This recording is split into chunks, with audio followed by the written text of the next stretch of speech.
Angelo, Diyos ko, Angelo, salamat sa Diyos at gising ka na, anak ko. Akala ko'y iniwan mo na ako, anak. Ma? Mama? Ano pong nangyari? Nasaan po ko? Bakit ka po umiiyak?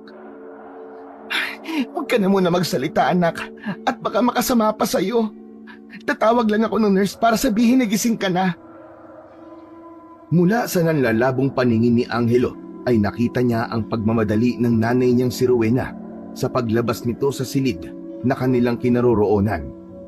Sinubukan niyang gumalaw pero nakaramdam siya ng kirot sa iba't ibang parte ng kanyang katawan. Iginala niya ang mga mata at halos puro puti ang kanyang nakita. Ilang beses niyang isinara bukas ang mga mata. Habang ginagawa niya yon, ay may naaninag siyang isang matangkad na lalaki na nakasuot ng puting damit at pantalon sa may paanan niya. Ngunit sa paglinaw ng paningin ni Angelo ay hindi na niya nakita ang lalaki. Makalipas ang ilang sandali ay bumalik si Rowena na may kasamang lalaking nurse. Chinek nito si Angelo at narinig ni Angelo na sinabi ng nurse na tatawag ito ng doktor para ma-check ng maayos si Angelo. Naramdaman ni Angelo ang paghawak ni Rowena sa isa niyang kamay. Walang putol ang pag-agos ng mga luha sa muka ni Rowena. Mama, ano po ba talagang nangyari? Bakit nasa ospital po ako? Ang huli ko pong natatandaan naglalakad ako sa school pa uwi sa bahay natin. Gabi na po noon kasi nag-practice kami ng sayaw tapos wala na po akong matandaan. Huwag mo na munang isipin ang dahilan kung bakit ka nandito, anak. Ang mahalaga ay nagkamalay ka na ngayon. Buhay ka. Hintayin natin ang doktor para ma-check up ka niya. Ma, ang sakit po ng buong katawan ko. Medyo sariwa pa kasi ang sugat mo, anak. Pero gagaling din ang mga yan. Gagawin ko ang lahat para gumaling ka, Angelo. Magsasalita pa sana si Angelo, ngunit muli niyang nakita ang lalaki na nakatayo malapit sa pinto. Sa pagkakataon na yon, ay malinaw niya na yung nakikita. Maamo ang muka ng lalaki, malamlam ang mga mata, at matangos ang ilong. Bahagyang mapusyaw ang kutis nito, at ang buhok ay itim na umaabot sa batok nito. May malalaking kulot ang buhok ng lalaki. Itinuro ni Angelo ang lalaki. Ma, sino po yung lalaki na yon? Doktor po ba siya? Ano? Sinong lalaki, anak? Wala naman akong nakikita Yun po siya, ma. Nakatayo po malapit po sa may pinto. Saan ka mo, anak? Sa pinto, wala naman akong nakikita, Angelo. Ay nako, anak. Baka epekto lang yan ng gamot na itinuturok nila sa'yo. Hindi po, ma, may lalaki po talaga. Nakangiti pa nga po siya sa akin Parang ang bait-bait po niya. Bumukas ang pinto at natakpan nun ang lalaki. Pumasok ang isang babaeng doktor. Nang isarado ng doktor ang pinto, ay nagtaka si Angelo dahil biglang nawala ang lalaki doon. Lumapit ang doktor sa kanya upang i-check siya. Sinabi ng doktor sa nanay ni Angelo na stable na ang lagay at kailangan na lamang na magpagaling si Angelo sa mga sugat nito. Ayon din sa doktor, kapag nagtuloy-tuloy ang paglakas ni Angelo, ay maaari na siyang makauwi. Narinig mo ba yon, anak? Pwede ka na palang makauwi sa bahay. Basta magpagaling ka lang at magpalakas ka, ha? Hindi na nakapagsalita si Angelo dahil hinanap niya sa buong kwarto ang lalaki, pero hindi niya na yun muling nakita pa. Makalipas ang ilang araw, ay pinayagan na ng doktor si Angelo na makauwi sa bahay nila at doon na tuluyang magpagaling. Mula ospital ay sumakay sila ng tricycle at ibinaba sila sa bungad ng sitio Hinulugan. Naglakad sila mula roon papunta sa kanilang bahay. Pagkarating nila sa bahay ay binuksan ni Rowena ang pinto at pinauna si Angelo papasok. Agad naman na naupo si Angelo sa lumang sopa, habang si Rowena naman ay pumwesto sa tabi niya. Kumusta na ang pakiramdam mo, anak? Masakit pa rin ba ang mga sugat mo? Hindi na po, Mama. Basta anak ha, tuloy pa rin ang pag-inom mo ng mga gamot. Saka, huwag ka munang magkikikilos. Sa susunod na buwan ay babalik tayo ng ospital para sa follow-up check-up mo. Ma, ano po ba talaga ang nangyari sa akin? Wala po talaga akong maalala kung bakit po ako na ospital eh. Tsaka ang dami ko pong sugat. Isang malalim na paghinga ang pinakawalan ni Rowena. Kinuha nito ang isang kamay ni Angelo at masuyuyong hinawakan. Anak, hindi maganda ang nangyari sa iyo ng gabing yon. Angelo anak, sigurado ka ba na gusto mo pang malaman? Opo, Mama. Sabihin niyo po sa akin. Hindi ba anak ang huli mong naaalala ay nung pauwi ka mula sa school? Medyo gabing-gabi ka nang nakaalis nung sa eskwelahan mo. Anak, hindi ka maniniwala pero totoo nangyari to. Isang aswang ang umatake sa'yo. Yun ang dahilan ng mga sugat mo sa katawan. Muntik ka nang makain ng aswang, anak. Muntik ka na niyang patayin. Ha? Aswang po? Ano pong nangyari pagkatapos nun? Mabuti na lang at may mga tanod na nakakita sa'yo at sa aswang. Sila ang nagsugod sa'yo sa ospital. Agaw buhay ka na noon, anak. Angelo, kaya ang akala ko talaga isusunod ka na sa tatay mo sa kabilang buhay. Buti na lang at hindi ka pa kinuha ng ating Panginoon, anak ko. Dahil pinagkataon, hindi ko na alam ang aking gagawin. Napakunot ang noo ni Angelo dahil hindi siya makapaniwala na ganoon pala ang nangyari sa kanya. Ngunit habang inuulit-ulit niya sa isip niya ang kwento ng kanyang ina, ay parang unti-unti niya nang naalala ang lahat pero puro malabong imahe ang nakikita niya. Sigurado po ba kayong aswang ang may gawa nito sa akin, Mama? Oo, anak. Nasabi ng mga tanod na nakakita sa'yo. Sinigawan kasi nila yung aswang. Natakot siguro yon kasi maraming tanod ang naroon kaya tumakas yung aswang bago ka pa tuluyang mapatay. Mabait po talaga ang Diyos, Mama. Hindi niya hinayaan na mawala ako. Kasi po kung nangyari po yon, wala ka na pong kasama rito ngayon sa bahay. Diyos ko, ama ka anak. Kaya simula ngayon, hindi ka nalalabas kapag gabi ha. Mahirap na anak. Baka maulit pa yung nangyari sa'yo. Lalo na ngayon na unti-unti na namang bumabalik ang mga aswang dito sa sitio Hinulugan. Pero hindi po ba, Ma? Matagal na yung huling pag-atake ng aswang dito sa atin? Bakit kaya nandito na naman po sila? Hindi ko rin alam, Angelo. Walang nakakaalam. Kaya mas mabuti na maging maingat na lamang tayo. Pero grabe talaga ang mga sugat mo, anak. Duguan ka nang nakita nila. Sinabi ng doktor na kung hindi ka kagad dadala sa ospital, ay baka namatay ka na. Akala ko talaga anak ay iiwan mo na ako ng tuluyan. Pero Ma, ang akala ko lang po kasi noon nakatulog lang po ako. Alam niyo Ma, ang dami ko pong panaginip pero kahit isa po wala po akong matandaan. Talaga po bang iniisip niyo na mamamatay na ako noon? Oo anak. Sobrang dami ng dugo na nawala sa iyo, yun ang sabi ng doktor. Talagang isang himala na lang ang makapagliligtas sa iyo. Nung narinig ko yun, ay halos bumigay ako anak. Hindi ko kayang isipin na mawawala ka. Hindi alam ni Angelo pero sa gitna ng pag-uusap nila ng kanyang nanay na si Rowena, ay biglang sumagi sa isip niya yung lalaki na nakita niya sa ospital. Ma, maiba po ko. Wala po bang bumisita sa akin habang nasa ospital po ko? Yung ano po, matangkad po na lalaki na may kaputian po. Kulot po ang buhok niya na medyo mahaba po. Balong lang at ako ang dumadalaw sa iyo anak. May isang beses na dinalaw ka ni Mayor pero nagbigay lang ng tulong. Hindi naman ganun ang itsura ni Mayor, di ba? Maliit na lalaki si Mayor. Hindi po si Mayor ang lalaking nakita ko. Iba po. Yun ba yung sinabi mo noon na lalaking nakikita mo pero wala naman ako nakikita? Yun ba, Angelo? Opo, yun nga po, Mama.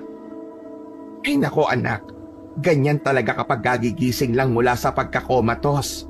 Hindi ba yung papa mo nung nakoma nagising tapos sinasabi niya na nakikita niya ang lolo't lola mo? Aba, madalas ay nabubuksan talaga ang ikatlong mata o third eye kapag napunta ka sa sitwasyon na ganon. O kaya baka epekto lamang yun ng gamot. Anak, ganon talaga. Nagiging malawak ang imahinasyon kapag nasa ganong kang estado. Ganun po? Siguro nga po. Yun lang yun, Mama. Oh, tama na muna ang pag-iisip mo ng kung ano-ano. Wala kang ibang gagawin ngayon, kundi ang magpahinga ng ilang buwan. Anak, baka huminto ka na muna sa pag-aaral ngayong taon. Yun kasi ang ipinayo ng doktor mo para maging maayos ang pahinga mo. Hindi na tumutol pa si Angelo sa sinabi ng nanay niya. Ayaw man niya na tumigil sa pag-aaral, ay mas pinili niya ang kalusugan at kanyang kaligtasan. Hinatid siya ni Rowena sa kwarto niya at pinahiga na siya dahil medyo nakaramdam na ng antok si Angelo. Kinabukasan, dumalaw si Balong sa bahay ni na Angelo. Si Balong ang matalik niyang kaibigan. Mula elementarya ay magkaklase na silang dalawa. Uy! Angelo, kumusta ka na? Dinalang kita ng prutas Galing yan sa taniman kung saan nagtatrabaho ang tatay ko. Ikaw pala, Balong. Ayos naman ako. Sandali, baka ninakaw mo mga to Uy, anong ninakaw? Hindi Grabe naman siya sa akin. Kapag kasi sobrang dami ng inaan ni tatay, pinapauwi na sa kanila yan. Ayos pa ang mga yan, pero may ilang bulok. Kaya ikaw na ang bahalang pumili. Tignan mo yung mga uod Kahit may bulok, salamat pa rin, Balong. Saka, salamat din kasi sabi ni Mama ay dinadalaw mo daw ako dun sa ospital. Yun ba? Wala yun. Nag-aalala rin kasi ako sa iyo Paano na lang kapag namatay ka? Di, wala na akong makokopyahan kapag may exam. Ikaw talaga, puro kakalokohan. Pero alam mo, talagang wala ka na makokopyahan simula ngayon. Kasi, titigil na raw ako sa pag-aaral ngayong taon.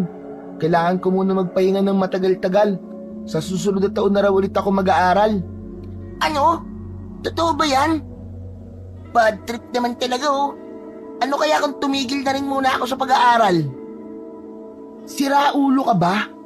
Alam mo, kung ako sa'yo, magpalapa ka na lang muna sa aswang, pero dapat mabuhay ka kagaya ko para hihinto ka rin muna sa pag-aaral mo. Ay, hindi. Wag na pala. Hindi bali na lang. Sa susunod na taon ay nasa iisang school lang naman tayo, kahit hindi na tayo magkaklase. Nagpatuloy ang kwentuhan ni na Angelo at Balong. Sa gitna ng kanilang pag-uusap, biglang napatingin si Angelo sa pinto. Nakita niya ang isang lalaki na nakatayo doon. Hindi siya maaaring magkamali. Yun din ang lalaking nakita niya noon sa ospital. Ang ipinagtataka lamang ni Angelo ay wala siyang takot o kaba na nararamdaman nang makita niya ang lalaki. Kahit ang totoo ay nakapagtataka na kung bakit palagi yung nagpapakita kung nasaan siya. Angelo, ayos ka lang ba? Nakatulala ka na Balong, kasama mo ba yung lalaki na nasa may pinto? Agad na napalingon si Balong sa direksyon ng pintuan. Ano ka mo? Lalaki? Wala naman akong nakikitang lalaki. Ano ba yung sinasabi mo? Hindi mo ba siya nakikita? Nakatayo siya sa may pinto. Puro puti nga ang suot niya All white. Ano ka ba? Wala naman akong nakikita, Angelo Ikaw tinatakot mo ba ako? Wala namang ganyanan. Alam mo namang matatakotin ako Nagbukas ba bigla ang third eye mo matapos mong makomatos? Kaya nakakakita ka na ng hindi namin nakikita? Hindi kita tinatakot, Balong. Meron talaga akong nakikita. Hindi na naituloy ni Angelo ang sasabihin. Sa muli niyang pagtingin sa pintuan, ay wala na roon ang lalaki. Nawala na siya. Wala na siya, Balong. Sa kaya siya nagpunta? Alam mo, Angelo, natatakot na ako sa'yo ah. Ang lakas ng trip mo. Uuwi na nga lang muna ako. Magpahinga ka na lang. Baka pagod lang yan. Kainin mo lahat ng prutas na dala ko ha, para magkaroon ng sustansya yung katawan mo. Nagpaalam na si Balong kay Angelo. Inihatid niya sa labas si Balong at pumasok din siya kagad sa loob ng kanilang bahay. Umupo si Angelo sa sopa at nag-isip.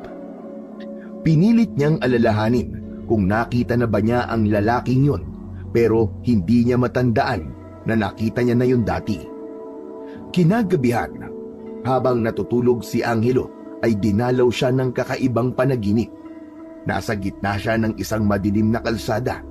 Tahimik ang paligid at ramdam niya ang bigat ng takot na bumalot sa kanya. Nagmadali siyang naglakad nang naramdaman niyang may sumusunod sa kanya. Paglingon ni Angelo sa likuran niya, ay isang aswang ang nakita niyang pasugod sa kanya.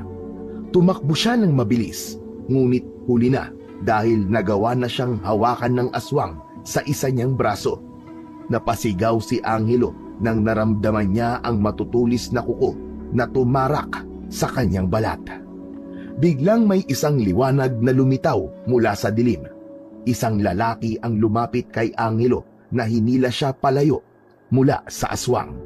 Napaatras ang aswang at tila natakot sa presensya ng lalaki.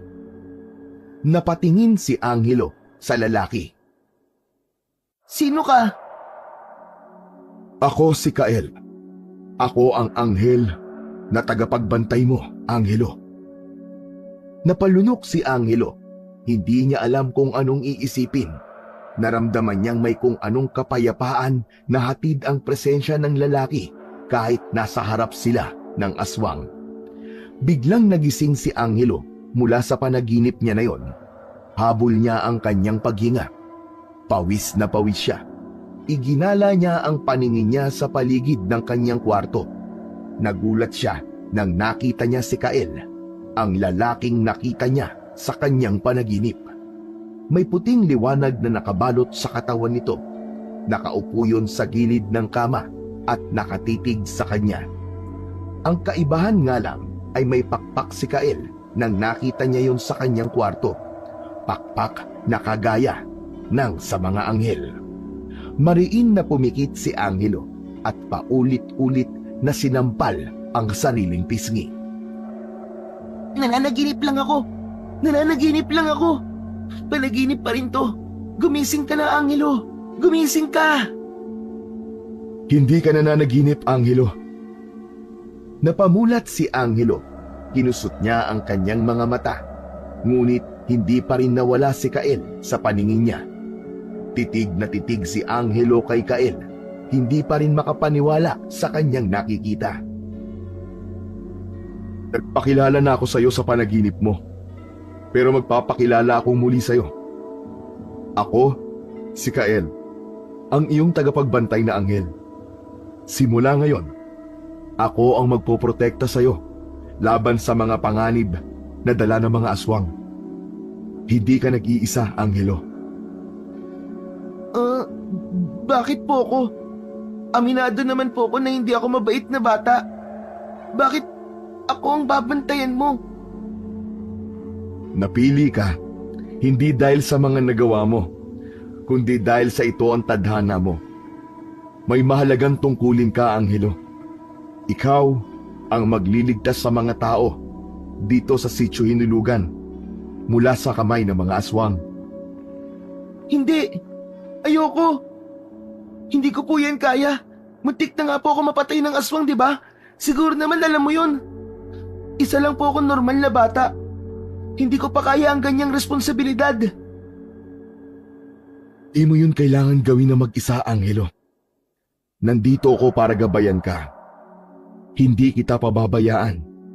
Magkadugtong ang ating misyon. Kaya ako ang itinalagang tagapagbantay mo. Hindi. Ayoko pa rin. Wala akong alam sa mga ganyan-ganyan eh. Isa pa, natatakot ako. Hindi naman ako matapang eh. Humanap na lang kayo ng iba. Walang iba, Angelo. Walang iba. kundi ikaw lang. Ikaw ang itinakda ng nasa itaas, natatapos sa halimaw na narito sa inyong lugar. Ang una mong gagawin ay kausapin ng isang tao na makakapagsabi sa iyo ng pinagmulan ng lahat ng impyerno dito sa Sitio Hinulugan. Sino ang sinasabi mo? Kael, Kailangan mong pumunta kay Mang Erning. si Mang Erning? Yung matandang albularyo na nakatira malapit sa gubat? Oo, tama ka, Angelo. Siya nga yun. Bago ka magsimula sa iyong laban, kailangan mo munang malaman ang ugat ng lahat. At para malaman mo ang kainahan ng mga aswang, alam ni Mang Erning ang kwento kung bakit sinasalakay kayong muli ng mga aswang. Bakit hindi na lang ikaw ang magsabi sa akin? Ikwento mo ngayon na. Hindi maaari, Angelo. Dapat ay ikaw mismong gumawa nun. Ito ay isang simpleng paghahanda ko sa iyo para sa mas matinding laban na kakaharapin mo sa darating na mga araw. Pero, hindi ko alam kung kaya ko nga ang gusto mong gawin ko eh. Kung hindi mo haharapin ang mga aswang, mas maraming buhay ang mawawala. Kailangan mong maging matapang, Angelo. Hindi kita iiwan. Kasama mo ko palagi. Magsasalita pa sana si Angelo nang biglang bumukas ang pinto ng kanyang kwarto. Pumasok ang nanay niya at binuksan nito ang ilaw. Tumingin si Angelo sa kinaroroonan ni Kael, ngunit wala na ito ron. Ma, ano pong ginagawa niyo rito?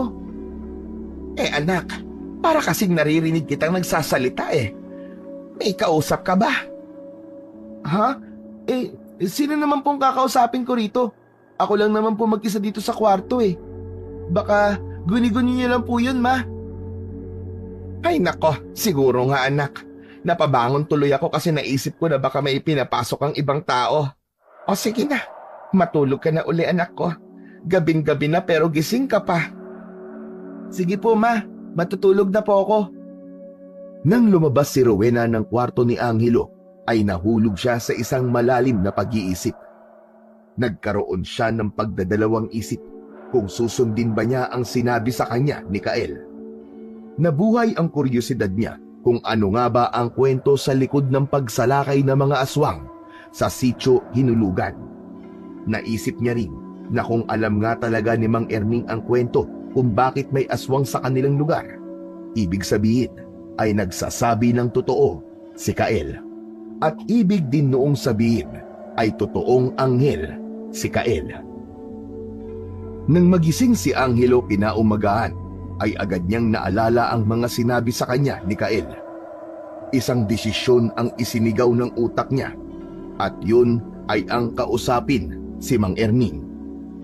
Matapos ang almusal, ay nagpaalam si Angelo sa nanay niyang si Rowena na pupunta sa bahay ni Balong. Hindi niya sinabi ang totoong pupuntahan niya dahil alam niyang magtatanong pa ang nanay niya ng kung ano-ano. Habang naglalakad si Angelo patungo sa bahay ni Mang Erning, naramdaman niya ang presensya ni Kael. Nagulat siya nang makita niya na kasabay niya itong naglalakad. Hindi pa rin siya sanay na may kasama siyang hindi nakikita ng iba.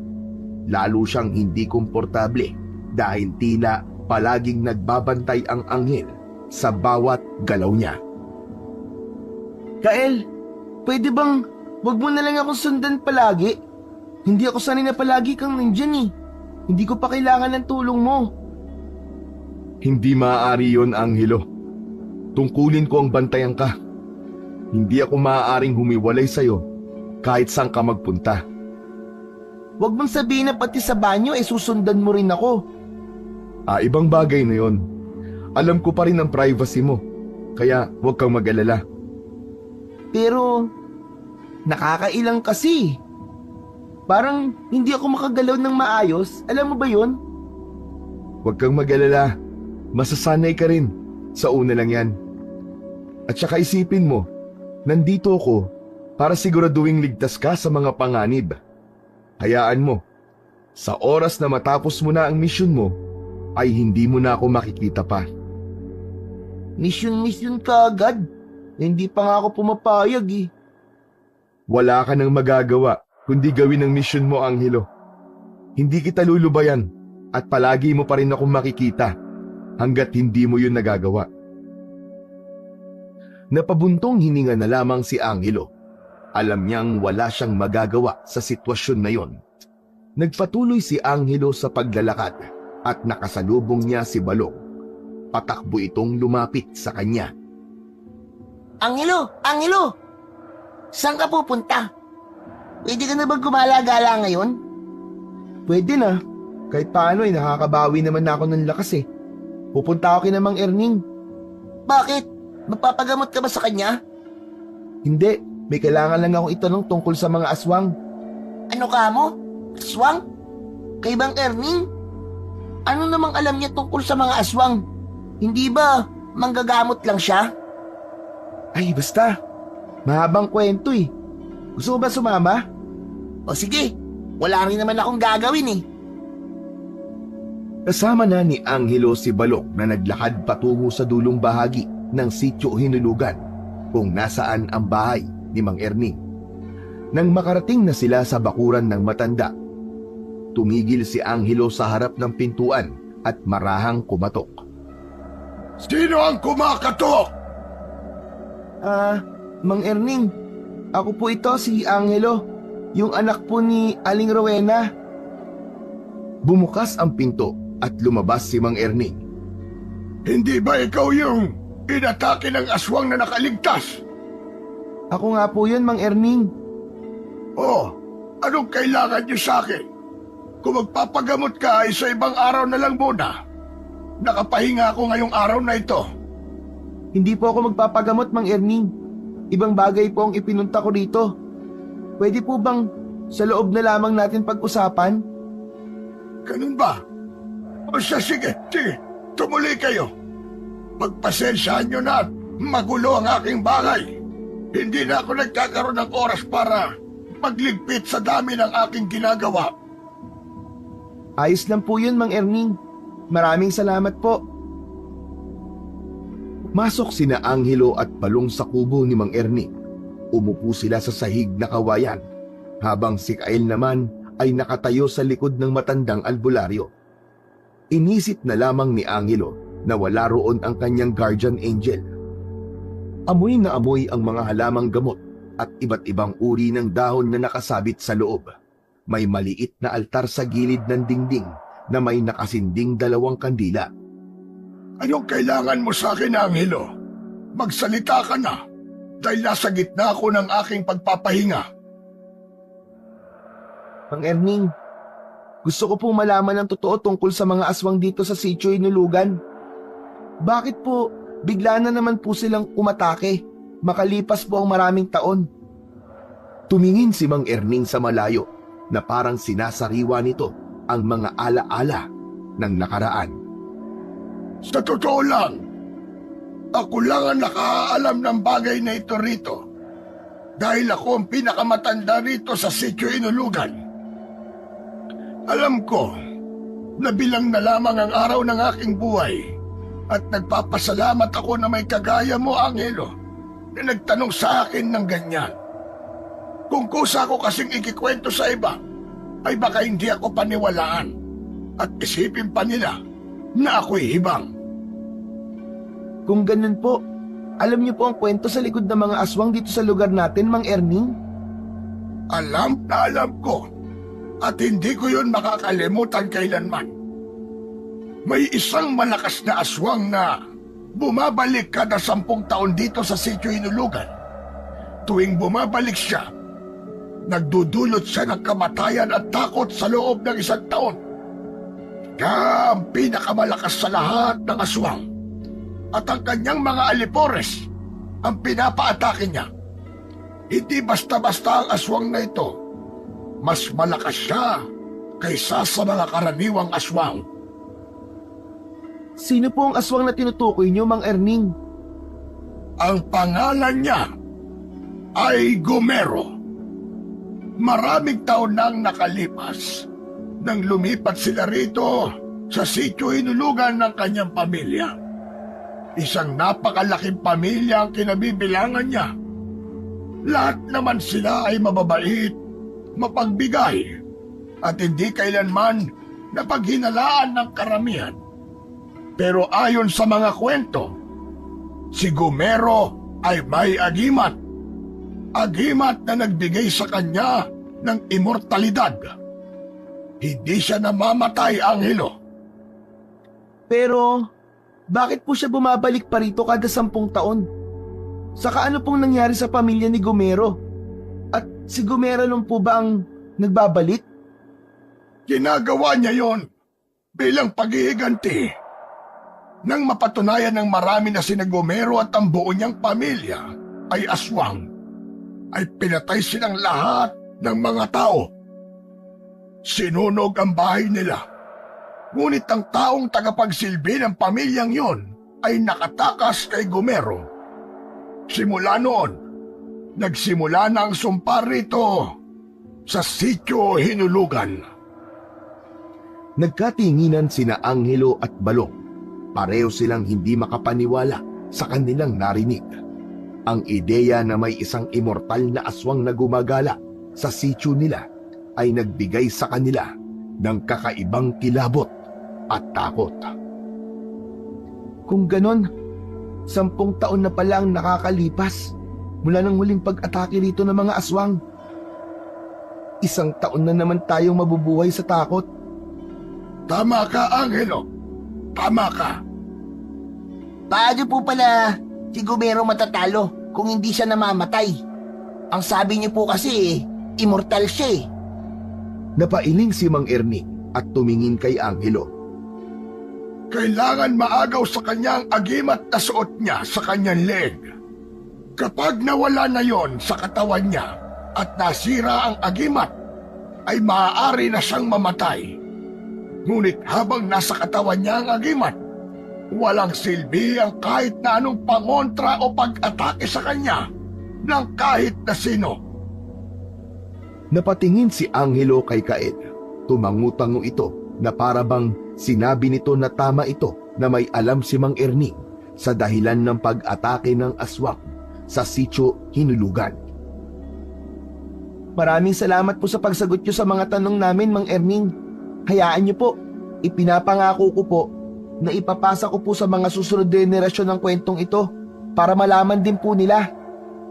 Pero sana, kasama sa ikikwento mo na meron nang nakatalo kay Gumero, nararamdaman ko na may itinalaga ang ating Diyos para tumalo kay Gumero. Hindi nga lang natin alam kung kailan siya darating. Hindi na nakapagsalita si Angelo sa sinabing yun ni Mang Erning. Muli siyang napatingin kay Kaed. Matapos magpasalamat, muli ay umalis na sila sa bahay ng albularyo. Habang naglalakad sina Angelo at Balong mula sa bahay ni Mang Erning, ay ramdam pa rin niya ang bigat ng mga impormasyon na nalaman niya mula sa matandang albularyo. Grabe pala ang kwento sa likod ng pag-atake ng aswang dito, no? Pero bakit naman bigla ka nagkaroon ng interes sa mga aswang-aswang, ha, Angelo? Eh kasi nga, muntik na akong mapatay ng isang aswang, Balong. Ayaw nga pala. Sa bagay, akala ko kasi, balak mo makipaglaban sa mga aswang eh. Nasamid si Angelo sa sinabi ni Balong. Bakit naman ako makikipaglaban sa mga aswang? Manunugis ba ako? Saka, muntik na nga ako mapatay ng aswang eh. Lalabanan ko pa sila. Uy, masyado ka namang defensive. Ang dami mo na kagad sinabi. Hindi na lang nagsalita si Angelo para hindi na humaba ang usapan nila tungkol sa bagay na yon. Makalipas ang ilang sandali, isang bisikleta ang nakita ni Angelo na paparating sa direksyon ng kinaroroonan nila ni Balong. Sa sobrang bilis ng pangyayari ay hindi na siya nakagalaw. Parang tinanggap na lamang niya na mababangga sila ni Balong ng bisikleta. Napansin kagad ni Angelo ang bilis ng bisikleta at naramdaman niya ang takot sa kanyang dibdib. Hindi niya alam kung liliko ba o hindi ang bisikleta, pero tila diretso yung papunta sa kanila. Sa isang iglap, naramdaman ni Angelo ang presensya ni Kael sa tabi niya. Halos isang dipa na lamang ang layo ng bisikleta nang biglang humarang si Kael sa harapan niya. Nakita niya na pinigilan ni Kael ang bisikleta at bigla na lamang yun huminto bago pa sila mabangga. Natumba ang lalaking sakay ng bisikleta. Tumayo ito na naguguluhan. Sinabi nito na nawalan ito ng kontrol at hindi na nito magawang ihinto ang bisikleta. Kakamot-kamot sa ulo na umalis ang lalaki. Angelo, nakita mo ba yun? Parang may kung anong humarang sa bisikleta, no? Ha? Kaya nga eh. Pero huwag mo nang pansinin yun. Ang importante ay hindi tayo nasaktan, di ba? Sige na, uwi na ako. Baka hinahanap na ako ni Mami. Humiwalay na kagad si Angelo kay Balong at naglakad na siya pauwi sa bahay nila. Nakasunod pa rin si Kael sa kanya. Nais niya itong kausapin pero pinigilan niya dahil may mga tao pa. Baka magtaka ang mga yon at isipin na nasisiraan na siya ng ulo dahil nagsasalita siyang mag-isa. Pagdating niya sa bahay ay naabutan niya ang nanay niya na nagtatahi ng mga damit na ibinibenta nito sa palengke. O anak, nandiyan ka na pala. Nagugutom ka na ba? Baka gusto mong magluto na ako ng tanghalian natin. Busog pa po ako, Mama. Mamaya na lang po tayo kumain. Magtahi na lang po muna kayo dyan. Kumusta pala ang pagpunta mo kay Balong? Ha? Ay, ayos naman po. Nagkwentuhan lang po kami. Huwag ka na muna makikipaglaro, ha? Bawal ka pang mapagod. Hindi po. Sa kwarto po muna ako, Ma. Magpapahinga lang po muna ako. Matapos yun, ay pumasok na si Angelo sa kwarto niya. Umupo siya sa gilid ng kama at tumayo si Kael sa harapan niya. Kael, maraming salamat sa pagligtas mo sa amin kanina ni Balong, ha? Sabi ko naman sa'yo, di ba? Nandito ako para protektahan ka. Akala ko kasi nandito ka lang para utusan ako eh. Hindi yun utos, kundi gabay para sa paghahanda ko sa'yo kapag haharapin mo na si Gumero. Talagang siguradong sigurado ka na papayag ako na ilalagay ko sa pangalib ang sarili kong buhay para patayin ang aswang na yon? Pag-isipan mo, kailangan ay buo ang loob mo kapag tinanggap mo na ang misyon na nakatadhana para sa'yo.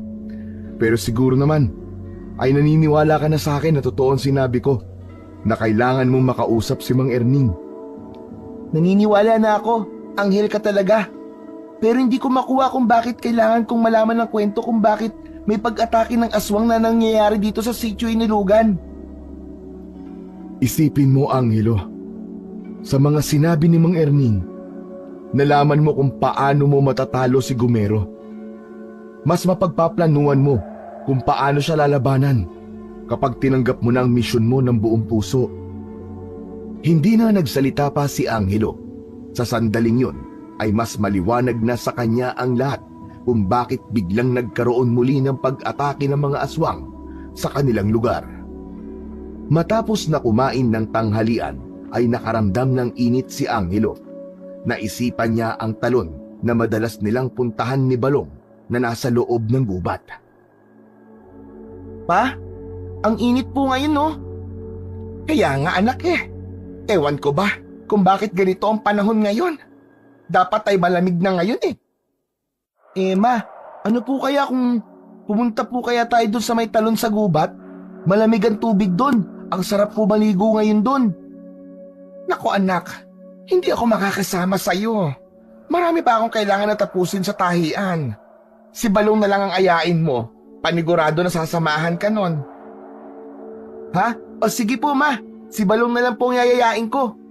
O basta Angelo anak, mag-iingat kayo ha. At huwag kayong magpapagabi. Opo ma, uuwi rin po ako kagad. Kumuha ng tuwalya si Angelo at umalis na siya ng bahay.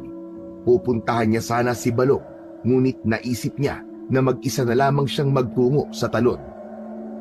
Mula pa nung bata siya, ay naging paborito na niyang puntahan ang talon tuwing gusto niyang magpalamig. Habang naglalakad ay naramdaman niya si Kael na nakasunod sa kanya.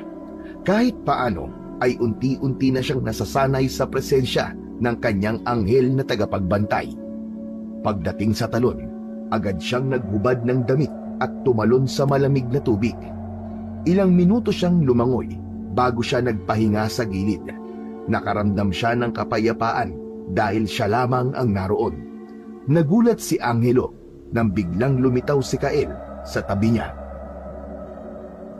Angelo, kailan ka mapapayag na harapin ang aswang? Habang tumatagal ka sa pag-iisip, mas malaki ang tsansang may iba pang mabiktima ang mga aswang dito sa sitio Hinulugan.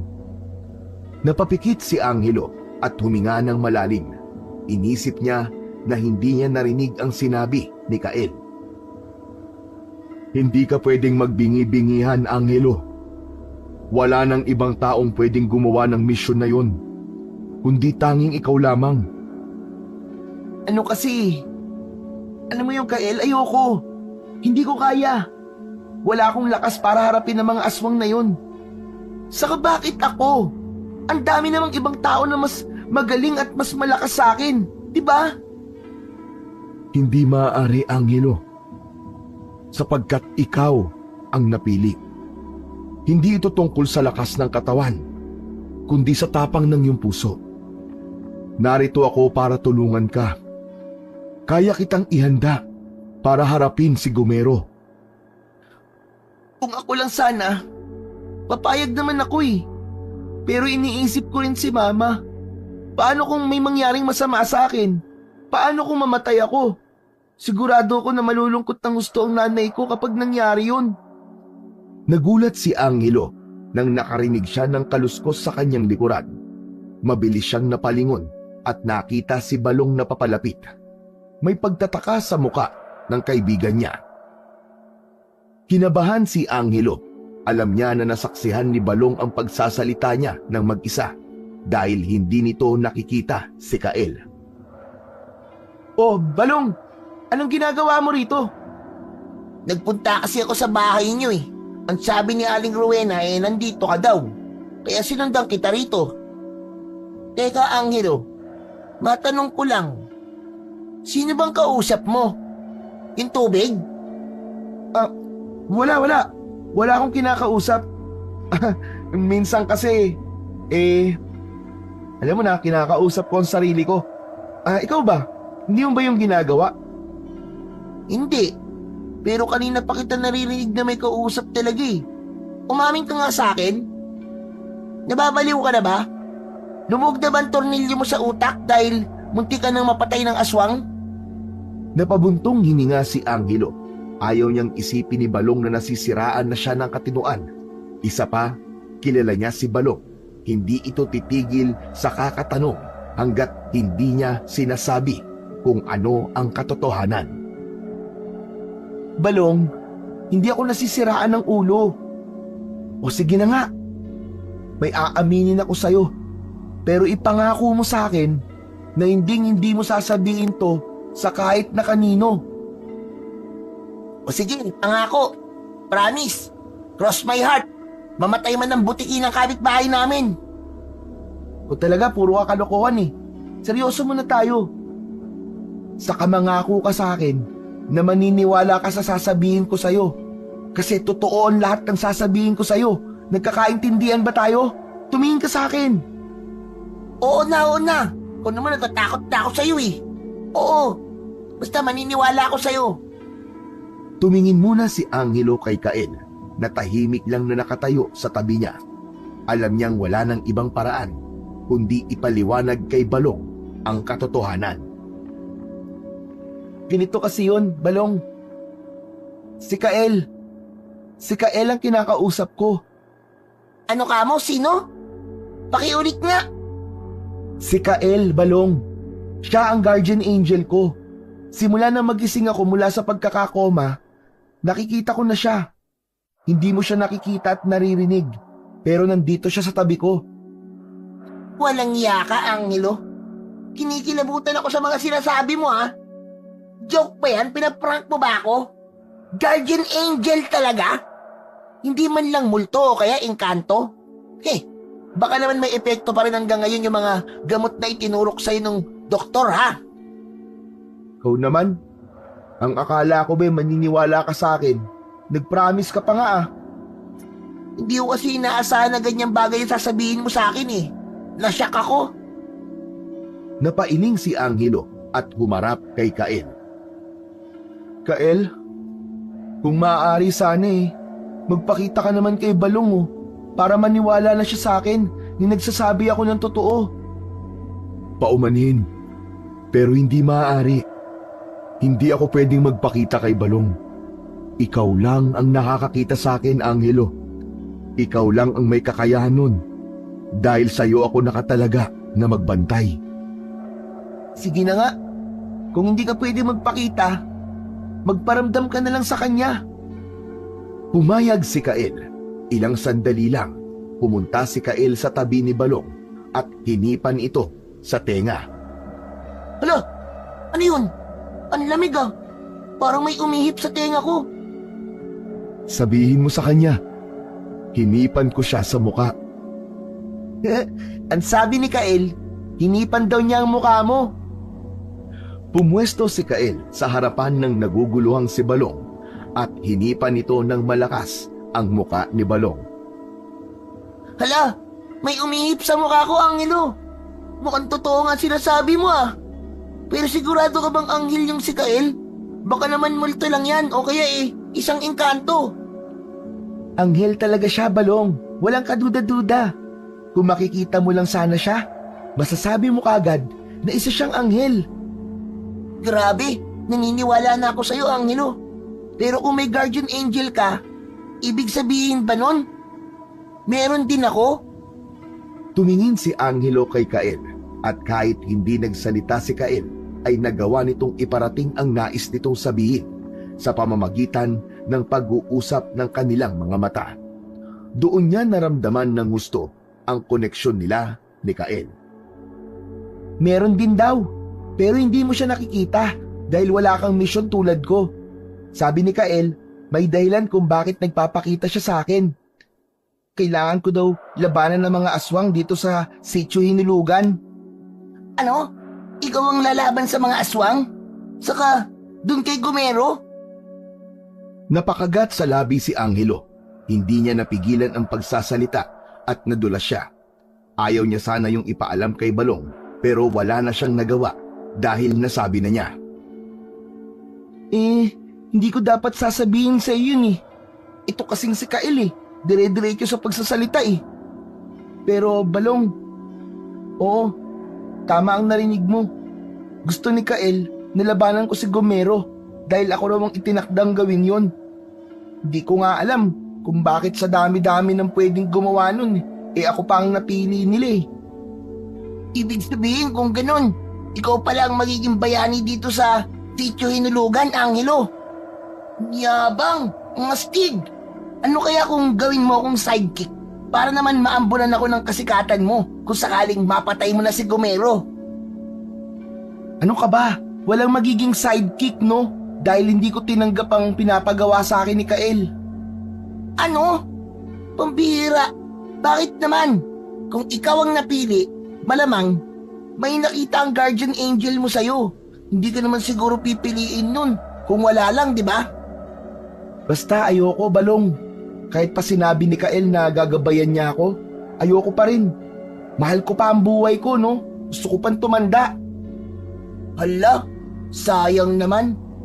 Teka, baka ikaw kasi yung tinukoy ni Mang Erning na taong tatalo sa mga aswang at kay Gomero. Mabuti pa ang kaibigan mo, Angelo. Alam niya ang tamang gawin. Tinitigan ni Angelo si Kael at hindi niya ito sinagot. Basta Balong, sikreto lang nating dalawa tong mga sinabi ko sa'yo Wala kang dapat pagsasabihin nito kahit kanino, kahit na sa nanay at tatay mo pa. Okay, sige, promise. Kailan ba ako nagsabi ng sikreto mo sa iba? Di ba wala naman? Hoy, anong wala ka dyan? Nung sinabi ko sa'yo na crush ko si Maria, sinabi mo kagad kay Maria, di ba? Ginawa ko lang naman yun kasi napaka-torpe mo Ano bang nangyari pagkatapos malaman ni Maria na crush ko siya? O di ba? Iniwasan niya na ako. Maganda nga yun eh, kasi nalaman mo kagad na wala kang pag-asa sa kanya. Saka, huwag ka mag-alala, Angelo. Ligtas na ligtas sa akin ang sikreto mong yan tungkol kay Kael. Leave it to me. Tiwala naman si Angelo kay Balong. Alam niya na hindi nito ipagsasabi ang mga nalaman nito dahil matagal niya na itong kaibigan. Isang gabi, tahimik na natutulog si Angelo nang bigla siyang ginising ni Kael. Angelo! Angelo, gising! Angelo, gumising ka! Ano ba, Kael? Kakatulog ko pa lang eh. Istorbo ka naman eh. Bumangon ka. May nangangailangan ng tulong mo. May inaatake ng aswang ngayon. Ibinukas ni Angelo ang mga mata niya, ngunit agad din siyang pumikit ulit. Tumagilid siya patalikod kay Kael. Pinilit niya na huwag pansinin ang sinabi ng kanyang anghel na tagapagbantay, ngunit walang tigil si Kael sa paggising sa kanya. Ano ba, Kael? Ayoko nga sabi. Hindi ko kaya. May tutulong naman siguro sa kanyang iba eh. Walang ibang tutulong sa kanya, Angelo. Ikaw lang ang pwedeng humarap sa mga aswang dito. Ikaw lang ang may kakayahan na gawin yun. Kaya sige na, gawin mo ang misyon mo. Ano ba, ayoko nga eh. Ikaw na lang ang tumulong sa kanya. Anghel ka, di ba? Hindi ako pwedeng makialam sa mga ganong pangyayari. Pero sa akin, nakikialam ka. Hindi na narinig pa ni Angelo ang boses ni Kael. Bagamat hindi niya sinunod ang nais ni Kael, may naramdaman siyang sikip sa dibdib dahil sa kumurot na konsensya sa kanyang puso. Pilit na inalis ni Angelo ang bumabagabag sa kanya. Hinatak niya ang isang kumot at ibinalot niya ang sarili niya roon. Nagpanggap siyang tulog habang si Kael naman ay naghintay pa ng ilang sandali bago tuluyang naglaho sa silid ni Angelo. Kinabukasan ng umaga, habang papunta si Angelo sa panaderya upang bumili ng pandesal, ay narinig niya ang bulungan ng mga tao. Narinig niya sa isang babae na may napatay na naman daw ang aswang sa may bakanting lote na malapit sa puno ng balete. Hindi na nagdalawang isip si Angelo. Tinungo niya ang lugar na narinig niya mula sa nagkikwentuhan. Malayo pa lang siya ay nakita na niya ang mga taong nagkukumpulan. Sumiksik siya sa mga yon hanggang sa makita niya ang bangkay ng isang dalaga. Kinapos sa hangin si Angelo nang makita niya ang itsura ng bangkay. May malalalim na kagat sa leeg at braso. Tumagos ang takot at awa sa puso ni Angelo habang pinagmamasdan ang walang buhay na katawan ng biktima. Nakita rin niya ang mga luha ng pamilya ng dalaga na umiiyak sa gilid. Alam niyang yun ang sinabi ni Kael na kailangan niyang tulungan, pero tumanggi siya. Binalot ng pagsisisi ang puso ni Angelo. Labis siyang inusig ng kanyang konsensya. Hindi na kinaya ni Angelo ang senaryong yun, kaya naglakad na siya palayo. Nakita niya si Kael na kasabay niyang naglalakad. Yung babae, siya yung gusto mong tulungan ko kagabi, di ba? Oo. Siya nga, Angelo. Napakagat sa labi si Angelo. Pilit niyang itinago ang lungkot sa kanyang muka. Matapos ang pangyayaring yun, ay napansin ni Angelo na hindi na nagpakita si Kael sa kanya. Kahit sa panaginip ay hindi niya nakita si Kael. Nung una ay inisip niya na baka may ibang ginagawa si Kael, pero lumipas na ang 3 araw ay wala pa rin itong paramdam. Doon na siya nabahala, kaya naman isang gabi, habang tulog na ang nanay niya sa kabilang kwarto, ay tinawag niya si Kael. Kael? Kael, nasan ka? Magpakita ka sa akin! Kael! May sasabihin ako sa'yo. Alam kong naririnig mo ako. Kael, magpakita ka! Unti-unting lumitaw si Kael sa harapan ni Angelo. Nakatingin lang yun sa kanya at hindi nagsasalita. Kael, hindi ko na kayang walang gawin habang may mga namamatay. Sige, gusto ko nang gawin ang tungkulin ko. Gusto ko nang labanan ng mga aswang. Simula ngayon, gusto ko nang maging tagapagtanggol ng Sitio Hinulugan. Sigurado ka na ba sa desisyon mo na yan, Angelo? Oo. Sigurado na ako. Nung ako ang inatake ng aswang, mga tao rito sa Sitio Hinulugan na nagligtas sa akin. Kaya ngayon, sila naman ang ililigtas ko. Ang totoo, sinadya kong hindi magpakita sa'yo para makapagdesisyon ka. Matagal ko nang hinihintay ang sandaling to, Angelo. Handa na kitang turuan at gabayan para maging handa ka na sa mga laban mo. Pero Kael, paano ko sisimulan? Hindi ko alam kung saan magsisimula o paano lumaban sa mga aswang. Huwag kang mag-alala. Kasama mo ko. Ituturo ko sa iyo ang lahat ng kailangan mong malaman at kung paano protektahan ang sarili mo at ang mga taong mahalaga sa iyo. Ako ang magsisilbi mong sandata sa bawat laban mo, Angelo. Teka, anong ibig mong sabihin na ikaw ang magiging sandata ko? Malalaman mo rin yan sa oras na magsimula na tayo sa ating pagsasanay. Gusto ko na magsanay kagad. Gagawin ko ang lahat na makakaya ko, Kael. Hindi na ako papayag na may mapatay pa ulit ang mga halimaw na yon. Sa pagkakataon na yon ay buo na talaga ang loob ni Angelo. Naisip niya na marahil ay hindi niya talaga kayang takasan kung anuman ang itinakda sa kanya. At yun ay ang maging tagapagtanggol laban sa mga aswang sa kanilang lugar. Nang sumunod na araw ay nagtungo sina Angelo, Kael at Balong sa loob ng gubat. Ipinaalam ni Angelo kay Kael ang pagtanggap niya sa kanyang tungkulin at misyon. Humiling si Balong na makita ang gagawin niyang pagsasanay at pinagbigyan naman niya ito. Huminto sila sa isang parte ng gubat na may malawak na lupa na walang mga puno at halaman. Umupo si Balong sa malaking bato at pinanood si Angelo. Magsisimula na tayo, Kael. Handa ka na ba? Sige, handa na ako. Kagabi pa. Marahang ibinuka ni Kael ang malalapad na pakpak nito. Nagliwanag ng husto si Kael, pero hindi siya nasilaw. Bawat isang balahibo na bubunutin ko mula sa pakpak ko ay magiging isang sandata. Ang mga ito ay may kapangyarihan pantaboy at pantalo sa mga aswang. Bumunot si Kael ng isang balahibo mula sa pakpak nito. Inabot nito yon kay Angelo. Nang mapunta sa kamay niya ang balahibo, ay nagbagong anyo yun at naging buntot ng pagi. Yan ang buntot ng pagi. Magagamit mo yan sa mabilisang pag-atake. Nang mawala ang buntot ng pagi, ay muling bumunot ng balahibo si Kael at inabot kay Angelo. Sa pagkakataong yun, ang balahibo ay nagbago sa isang itak na may makinang na talim. Ang itak ay tila gawa sa isang espesyal na metal. Kumikislap yun sa liwanag ng araw. Ang itak naman na yan ay yari sa tanso. Isang uri ng metal na kinatatakutan ng mga aswang. Tatagos sa balat at buto nila ang ganyang uri ng metal.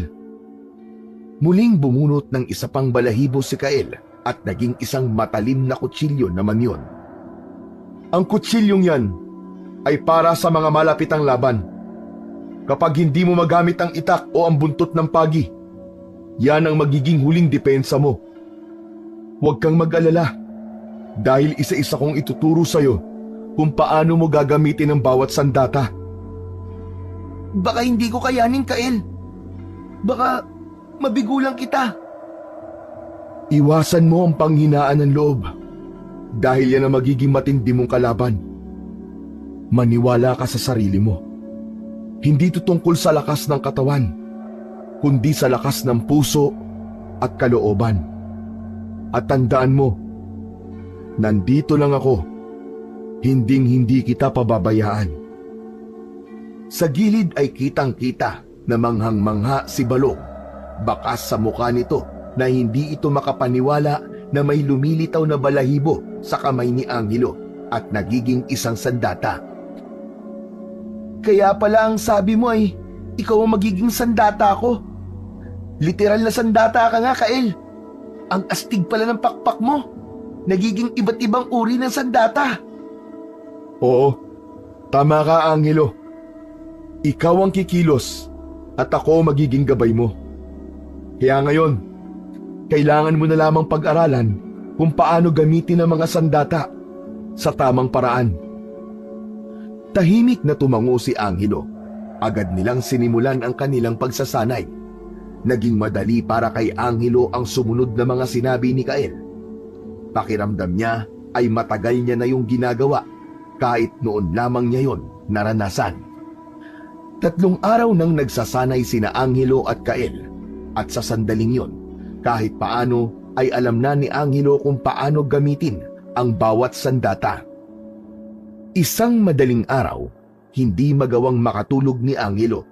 Maya-maya ay biglang bumukas ang bintana at isang malamig na hangin ang pumasok doon. Tumayo siya dahil naramdaman niya si Kael. Hindi nagtagal ay nagpakita si Kael kay Angelo. May kailangan ka ba, Kael? May nangangailangan ng tulong mo. May inaatake na naman ang aswang. Kailangan mo ng kumilos, Angelo, bago mahuli ang lahat. Mabilis na tumibok ang puso ni Angelo. Hindi na siya nagdalawang isip na sumunod kay Kael nang lumabas yun ng kwarto niya. Malalaki ang mga hakbang na naglakad si Angelo sa madilim na kalsada habang tanging liwanag lamang ng buwan ang kanyang tanglaw. Dinala si Angelo ni Kael sa bakanting lote at doon ay nakita ni Angelo ang isang lalaking takot na pinapalibutan ng 3 aswang. Tulungan mo na ang lalaking yon, Angelo. Pero, baka makilala niya ako eh. Hindi na yun importante. Gawin mo na ang dapat mong gawin. Tumatakbo ang oras, Angelo. May takot na naramdaman si Angelo nang makita niya ang itsura ng mga aswang. Halata sa anyo ng mga yon na mababangis at mapanganib ang mga yon. Bakas sa mata ng mga yon ang labis na gutom. May matutulis na kuko na tila kayang-kayang bumiyak ng laman. Ang lalaki naman ay nanginginig sa takot at halos wala ng lakas para lumaban. Bilisan mo! Bilisan mo na! Kumilos ka na, Angelo! Hindi na nagdalawang isip si Angelo. Alam niyang oras na para gamitin niya ang mga natutunan mula kay Kael. Agad na hinugot ni Kael ang isang balahibo mula sa pakpak nito at ibinigay yon kay Angelo. Pagdampi ng balahibo sa palad ni Angelo ay bigla yung nagbago ng anyo. Naging isa yung matalim na itak, nagawa sa tanso. Huminga ng malalim si Angelo. Humigpit ang pagkakahawak niya sa itak at tumakbo patungo sa mga aswang. Nang makalapit, isang aswang ang unang bumaling sa kanya at mabilis na umatake. Pinaikot ni Angelo ang itak at sinalubong ang halimaw. Ang talim ng itak ay dumaan sa leeg ng aswang. Buong puwersang hiniklas ni Angelo ang itak pakaliwa at naputol ang ulo ng aswang. Tumalsik ang dugo nito sa lupa. Sumigaw ang 2 aswang sa sobrang galit kay Angelo. Hoy! Mga pangit na aswang! Ako ang harapin nyo! Huwag ang mga walang kalaban-laban ng mga tao! Mabilis na sumugod ang isa pang aswang. Nagtangka yung sunggaban si Angelo mula sa likod. Ngunit naramdaman yon ni Angelo. Umikot siya at itinaga ang itak sa katawan ng halimaw. Dumaan ang talim ng itak mula sa balikat hanggang sa tiyan ng halimaw. Agad na bumagsak ang pangalawang aswang. Nang makita ng natitirang aswang ang sinapit na mga kasama nito, ay nagtangka itong tumakas, ngunit mabilis na kumilos si Angelo. Pakiramdam niya ay bigla siyang nagkaroon ng pakpak. Tumalon siya patungo sa huling aswang at isang malalim na saksak sa dibdib ang tumapos dito. Bumagsak ang huling aswang sa lupa na wala ng buhay. Tanging ang malalim na paghinga ni Angelo ang maririnig sa paligid. Pusang naglaho ang itak sa kanyang kamay. Nagpasalamat ang lalaki kay Angelo. Mabilis na inilayo ni Angelo ang muka sa lalaking iniligtas niya. Sigurado siya na sa dilim ng kinaroroonan nila ay hindi nun nakita kung sino siya. Bago pa man makalapit ang lalaki, ay mabilis na tumakbo si Angelo papalayo. Tumakbo siya nang hindi lumilingon dahil ayaw niyang malaman ng lalaki kung sino siya. Kasama si Kael, tinahak nila ang daan pabalik sa bahay nila. Hinihingal si Angelo sa pagod nang makapasok siya sa kanyang kwarto, ngunit may ngiti sa kanyang muka. Hindi niya akalaing magagawa niya yon, ang magligtas ng buhay sa tulong ng kanyang anghel de la guardia. Grabe! Ang sarap pala sa pakiramdam na makatulong, Kael. Hindi ko akalain na magagawa ko yun. Sabi ko naman sa'yo, di ba? May lakas ka para labanan ng kasamaan. Kailangan mo lang na maniwala sa sarili mong kakayahan. Salamat dahil hindi ko magagawa yon kung hindi dahil sa tulong mo, Kael. Salamat dahil hindi ka napagod na kumbinsihin ako na gawin ang bagay na yon. Yun ay dahil naniniwala ko na mapagtatanto mo rin na kailangan mo itong gawin at ikaw lang ang may kakayahan na gawin ito, Angelo. Binabati kita sa una mong laban. Napakahusay ng pinakita mo. Gusto ko nang tapusin ang lahat ng ito. Gusto ko nang talunin si Gomero at ang mga alagad niyang aswang. Hindi ko nahahayaan pang may iba pang mamatay. Handa akong gabayan ka sa lahat ng laban mo, Angelo. Sa tamang panahon, haharapin natin si Gomero. Kailangan nating unahin sa ngayon ang mga alipores niya hanggang sa makuha natin ang atensyon niya. Sa sandaling yon ay tuluyan ng tinanggap ni Angelo ang maging ganap na tagapagtanggol ng sitio Hinulugan at tapusin ang paghahari ng mga aswang roon. Isang hapon, dumating si Balong sa bahay ni na Angelo na may daladalang malaking itim na bag. Sinabi ni Balong na doon sila sa kwarto ni Angelo dahil meron itong ipapakita. Nakangiti si Balong nang inilapag nito ang dala sa harap ni Angelo. Ano bang laman ng bag na yan, Balong? Naisip ko kasi na delikado may makakilala sa'yo, Angelo eh. Total, di ba para ka namang superhero? Naisip ko na maganda kung meron kang costume. Anong costume? Baka costume? Iyan na rin yun. O eto na, tingnan mo ha. Binuksan ni Balong ang bag at inilabas ang isang puting maskara na natatakpan ang buong muka, maliban sa mga mata at isang pares ng puting pakpak na merong garter na isasabit sa magkabilang balikat. Oh, ito na yung costume mo. Hindi ka makikilala ng kahit na sino kapag suot mo mga to. Oh, di ba? Tignan mo. Ang astig, no? Oo nga, gusto ko na walang makakakilala sa akin kasi alam ko na manganganib ang buhay namin ni Mama. Pero, ano ba naman yan? Bakit ganyan? Para akong pupunta sa isang party para sa mga bata eh.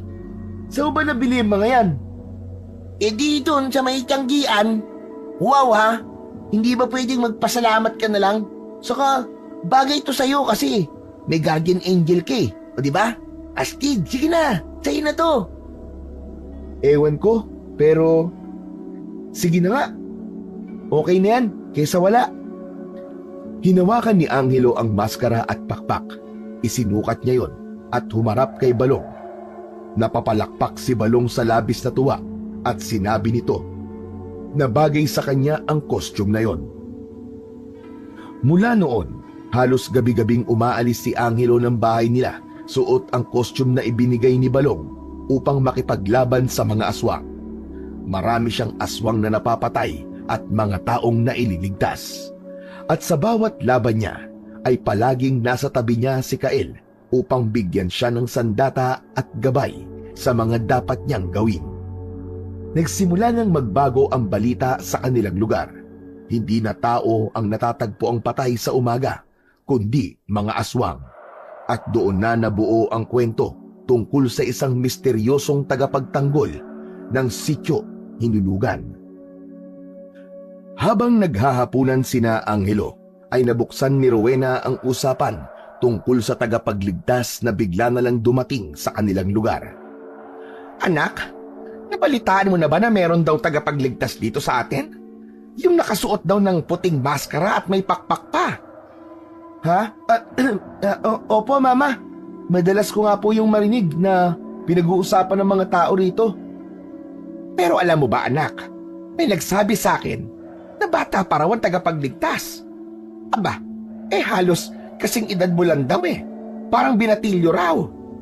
Ano? Talaga po? Ang galing pala niya kung ganon. Bata pa siya pero nakikipaglaban na po siya sa mga aswang. Kaya nga, anak. Pero kahit masaya ako na may nagpoprotekta na sa atin, naiisip ko rin na delikado ang ginagawa niya, hindi ba? Kung ako ang nanay ng batang yon, ay nako, hindi ko siya papayagang gawin ng ganong bagay.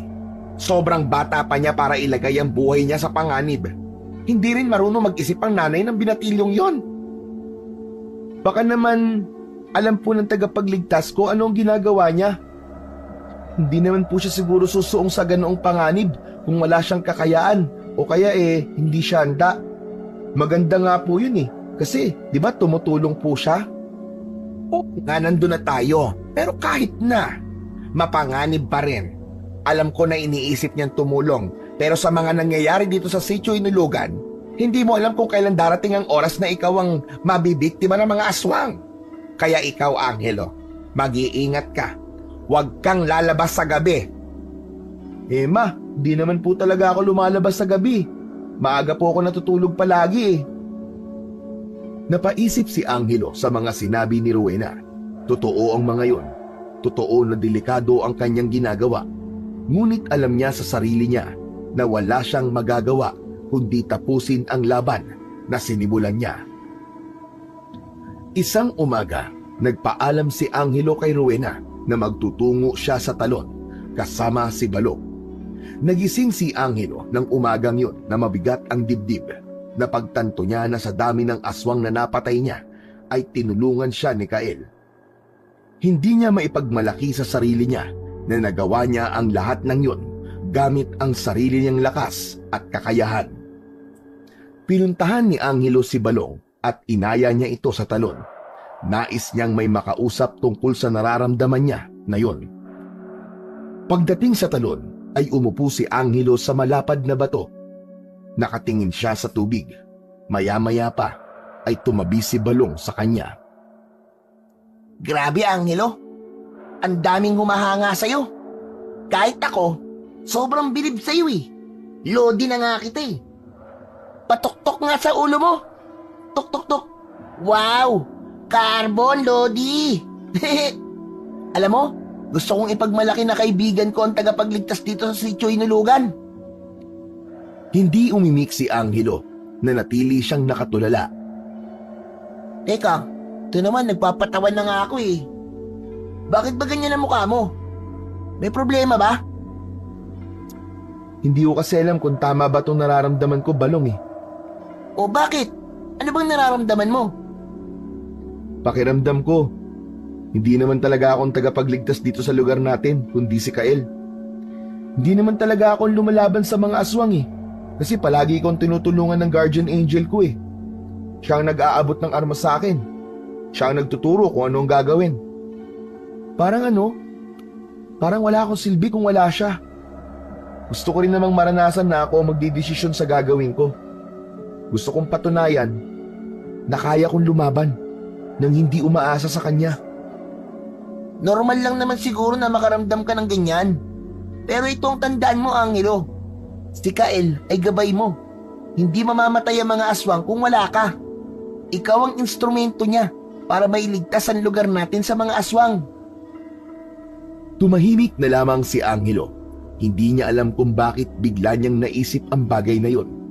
Pakiramdam niya, hindi niya rin kayang ipagmalaki na siya ang naging tagapagligtas ng Sitio Hinulugan dahil may tumulong sa kanyang isang anghel. Matapos ang ilang minuto ay nagdesisyon na si Angelo na umuwi. Pagdating niya sa kanilang bahay ay nakita niya ang kanyang nanay na si Rowena na may kausap na isang estrangherong lalaki sa loob ng kanilang bahay. Napakunot ng noo si Angelo. Nagtaka siya kung sino ang bisita nila. Hello anak, nandito ka na pala, halika. Ipapakilala kita kay Mr. Gomez. Nagtatakang lumapit si Angelo kay Rowena. Ipinakilala siya nito sa lalaki na ang pangalan ay Mr. Gomez. Nakipagkamay pa yon sa kanya. Angelo, mag-iingat ka. Siya si Gomero. Hindi ako maaaring magkamali. Sa tingin ko, ay alam niyang ikaw ang pumapatay sa mga alaga niya. Kaya nandito siya. Agad na kinabahan si Angelo habang nakatitig sa lalaki. Ngunit mas kinabahan siya para sa kanyang ina. Ay, Angelo anak. Nako, isa siyang mayamang lalaki na narinig ang kwento mo nang inatake ka ng aswang at nabuhay ka. Aba, nais kanyang tulungan sa pag-aaral mo sa susunod na taon. Talaga po? Kung ganun, marami pong salamat sa inyo, Mr. Gomez. Humiling si Mr. Gomez na baka pwede nitong makausap si Angelo nang silang dalawa lang. Umalis muna si Rowena upang bumili ng merienda sa labas. Mas lalong tumindi ang kaba at takot ni Angelo nang silang dalawa na lang ni Mr. Gomez ang naroon. Maya-maya pa ay ngumisi ng malaki ang lalaki at tumayo para lumapit kay Angelo. Alam kong alam mo kung sino ako. Kita ko sa mga mata mo ang takot, Angelo. Anong ginagawa mo rito, Gomero? Binabalaan kita. Huwag mong sasaktan ang nanay ko. Kung nais ko siyang saktan ay kanina ko pa sana ginawa. Humahanga ko sa tapang mo na harapin ang mga alaga ko, Angelo. Pero nauubos na sila ng dahil sa'yo. Hindi ako natutuwa doon, Angelo. Kaya naisipan kong kausapin ka para sa isang kasunduan. Hindi ako makikipagkasundo sa kagaya mo, kahit kailan. Ang agimat na nagbibigay sa akin ng immortalidad ay meron pang ibang kapangyarihan. Kaya nitong bumuhay ng isang patay. Ibibigay ko sa iyo ang pagkakataon, Angelo. Maaaring mabuhay ulit ang iyong ama. Makakasama mo siyang muli. Alam kong matagal mo na siyang gustong makita at makausap. Biglang bumalik kay Angelo ang mga alaala ng kanyang ama. Ang sakit ng pagkamatay nito ay bumalik sa kanyang buong pagkatao. Ganito na lamang. Pumunta ka sa talon mamayang gabi. Pag-isipan mo, doon ko ibibigay ang agimat na magbabalik sa buhay ng iyong ama. Pero may kapalit. Anong kapalit? Anong kapalit, Gomero? Sabihin mo! Tigilan mo na ang pagiging tagapagtanggol ng sityo Hinulugan. Hayaan mo kung gawin ang gusto ko. Kapag pumayag ka, mabubuhay muli ang iyong ama. Hindi ba yun na matagal mo nang hinihiling? Pag-isipan mo, Angelo. Pag-isipan mo. Maghihintay ako sa iyo sa talon mamayang gabi. Isang mahinang tapik ang ginawad ni Gomero sa balikat ni Angelo bago yun umalis ng kanilang bahay. Napatigil si Angelo. Naguluhan ang kanyang isip. Angelo, huwag kang magpapaloko sa kanya. Tuso si Gomero. Ang agimat na sinasabi niya ay puno ng kasamaan at ang dapat doon ay masira. Pero, Kael, baka yun ang tamang pagkakataon na mabuhay ulit si Papa at makasama na ulit namin siya ni Mama. Angelo, alam kong mahal na mahal mo ang tatay mo. Pero hindi ka dapat naniniwala sa mga sinasabi ni Gomero. Hindi kanya basta-basta tutulungan ng gano'n na lamang. At ito ang tatandaan mo. Kapag nasa piling ka na ng Panginoon, hindi na siya maaaling bumalik ulit dito sa lupa. Magkikita na lang kayo ulit sa paghuhukom. At ito pang isa, Angelo. Kapag tinanggap mo ang alok niya, mawawala ka sa landas na dapat mong tahakin at masisira ang lahat ng sinimulan mo bilang tagapagtanggol ng Sitio Hinulugan. Hindi ko alam, Kael. Hindi ko alam kung anong dapat kong gawin. Maniwala ka sa akin, Angelo. Hindi magiging maganda ang mangyayari kapag tinanggap mo ang alok ni Gumero. Tandaan mo, kalaban ka niya at gagawin niya ang lahat para bumagsak ka. Patuloy na nag-isip si Angelo. Naniniwala siya kay Kael na tuso si Gumero, ngunit natutukso siya sa alok nito. Ngunit kapag ginawa niya yon, maaaring mabuhay nga ang kanyang tatay, pero maraming buhay naman ng mga inosenteng tao ang magiging kapalit. Pagsapit ng gabi, tumakas si Angelo sa bahay nila habang tulog ang kanyang ina. Malalaki ang mga hakbang na tinungo niya ang talon na nasa loob ng gubat. Angelo, makinig ka sa akin. Huwag kang maniniwala kay Gumero. Niloloko ka lang niya. Pwede ba, Kael? Hayaan mo muna ako magdesisyon sa pagkakataon na to. Alam ko ang ginagawa ko. Pero Angelo, hindi lamang ang sarili mong ilalagay mo sa panganib, kundi ang buong sitio Hinulugan.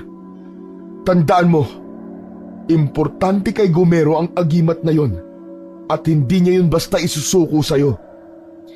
Tumahimik ka nga muna, Kael. Hayaan mo naman na ako magdesisyon sa pagkakataon na to. Buo na ang desisyon ko. Gusto kong makasama ulit si Papa. Natigilan si Kael at wala na itong nagawa kundi ang hayaan si Angelo. Nang marating ni Angelo ang talon, agad niyang napansin si Gumero na naghihintay sa ilalim ng liwanag ng buwan. Sinasabi ko na nga ba at darating ka, Angelo? Ngayon, ano ang desisyon mo? Tinatanggap ko ang alok mo, Gumero. Buhayin mo ang tatay ko. Buhayin mo siya. Mabuti kung ganon. Ngunit bago ang lahat, meron muna akong sorpresa para sa'yo. Mula sa kadiliman ay magkakasabay na lumabas ang mga alagad na aswang ni Gumero. Halos lahat ay naglalaway at gutom na gutom habang nakatingin kay Angelo. Doon napagtanto ni Angelo na tama nga si Kael. Hindi dapat siya nagtiwala kay Gumero. Ang pakikipagkita niya na yun kay Gumero ay isa palang patibong. Hayop ka! Niloko mo ako, Gumero! Napakatuso mo talaga! Wala kang isang salita! Hindi ko alam kung bakit ka naniwala sa akin. Gayong ako ay kalaban mo. Sa tingin mo ba, ay gagamitin ko talaga ang aking agimat para sa tatay mo? Humanda ka, Angelo. Sisiguraduhin ko na hindi ka na makakalabas ng gubat na ito ng buhay! Ngumisi si Gumero. Kasunod nun ay nagbago na ito ng anyo. Naging isang mabangis na aswang si Gumero. Nang ikinumpas nito ang isa nitong kamay, ay biglang sumugod ang mga aswang papunta kay Angelo. Mabilis na nag-abot ng balahibo si Kael kay Angelo at naging patalim yun. Agad na inatake ni Angelo ang unang aswang gamit ang patalim. Sinaksak niya ang halimaw sa dibdib, ngunit agad na sumugod ang iba pa.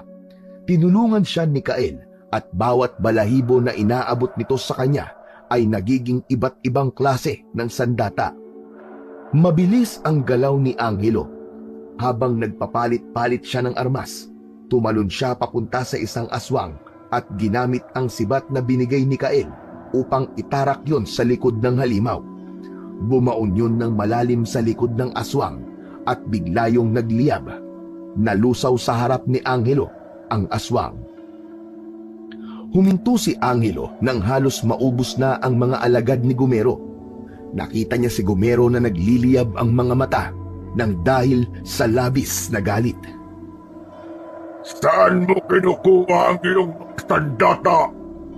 Anong klaseng mahika ang meron ka? Hindi mo na kailangan malaman. Ang kailangan mong alamin ay kung paano ka makakaligtas sa akin, demonyo ka!